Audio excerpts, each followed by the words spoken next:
We're currently in Sheffield, in Tinsley, where we're meeting with Robert, who's driven his houseboat down from the Lake District for his first year of university. He's going to get to know the character and we'll see how he is. Robert's been living in his canal boat called Simba for almost 6 months now during the COVID pandemic. We're keen to talk to him and find out what stories he has to share. So how did you find bringing the boat down from the Lake District? Oh, it was awesome. It took me and my dad about 6 weeks to take the boat down. Probably the best bit was when we crossed the Ribble Crossing, which is like it's like a river that goes connects Lancaster to the sea. But in order to get out of the Lancaster Canal and then get down here, you have to cross it, and it was massive. It was awesome. Yeah. So how do you find being out of the way a bit of people? Yeah. Well, I mean, I wouldn't say I'm an antisocial person or anything, but I do appreciate my own space, and I've spent a bit of time, in halls around other people. I found it very stressful being in the city. I think it's probably coming from the countryside that's got a big part to do with that.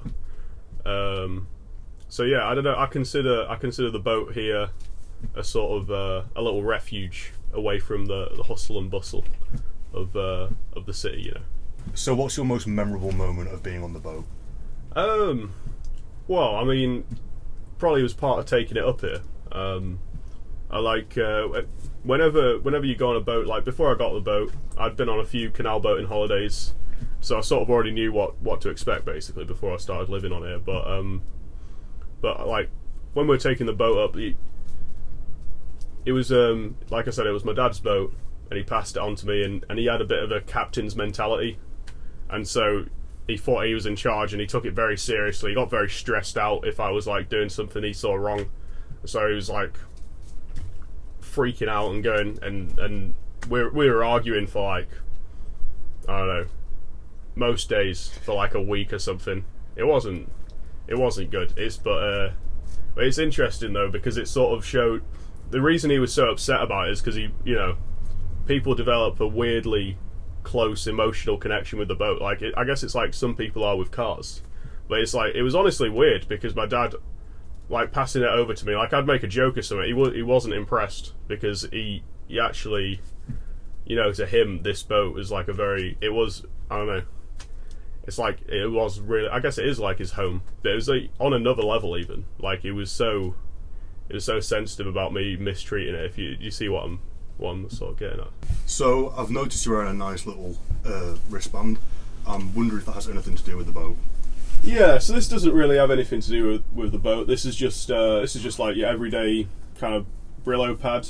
But I wear this because one day I realised my wrist was getting a bit itchy, and so this is basically just to stop the chip inside of my wrist emitting its signals, and tracking my location and sending my information.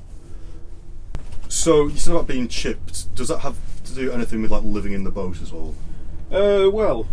Well, I mean, we're all being monitored in this modern age, and I mean, it does actually have something to do with living on the boat. You see, with it being a steel hull, essentially what I'm living in is a Faraday cage.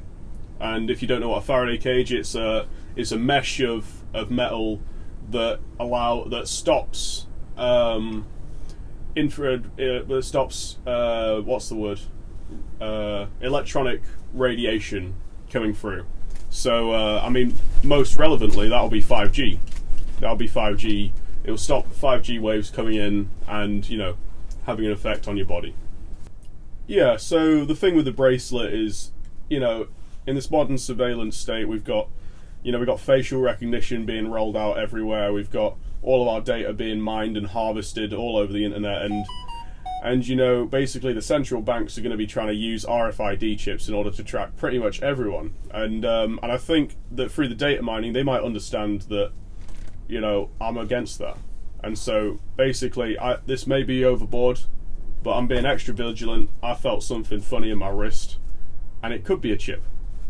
So I noticed you've got these glasses over here. I'm just wondering if they help with navigation during the night for the boat. Oh yeah, well these these aren't too related to the boat. You see, this is so at uni I'm studying electronics, and so this is one of my little projects. And basically, you got these two LEDs here in the lenses, and essentially, what they do is they flicker at a certain frequency, which essentially you can cause like minor hallucinations by flashing these lights in your eyes at a particular frequency, and so you turn these to like a red light or something, so it's not too intense. But yeah, I mean that is the idea, you know, that you stick them on, and then you'd have them going. They'd be flashing about 10 times a second, so it's not that fast, but it's quite slow. And yeah, it's supposedly very relaxing. Although I haven't got them working quite yet. But yeah, that's the idea behind these glasses. So how did that come about, affording the boat?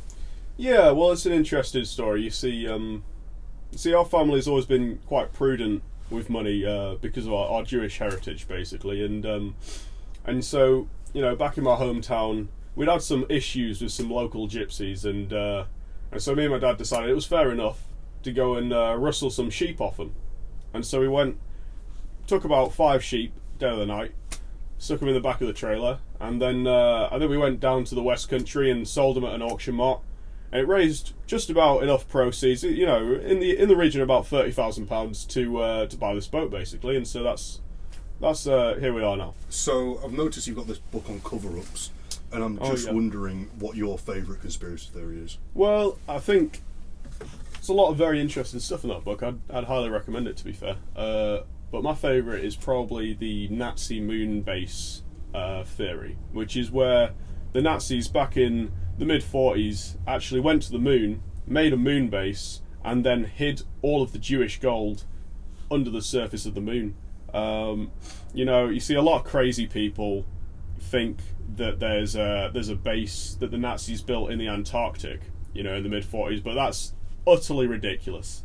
There's no evidence for that. Definitely. But you see, if you look at the facts, you know, if you really apply critical thinking, you'll realise the Nazis did actually go to the moon and set up a base where they, you know, where they hid their gold. Otherwise, then damn Jews would definitely get it. Definitely. So thank you for having me. No problem. It's been great meeting you, and I hope all goes well on the boat. Oh, cheers, mate. Yeah, it's been a pleasure. Really enjoyed it. So we've met the interesting bloke, and we've had a good time doing it.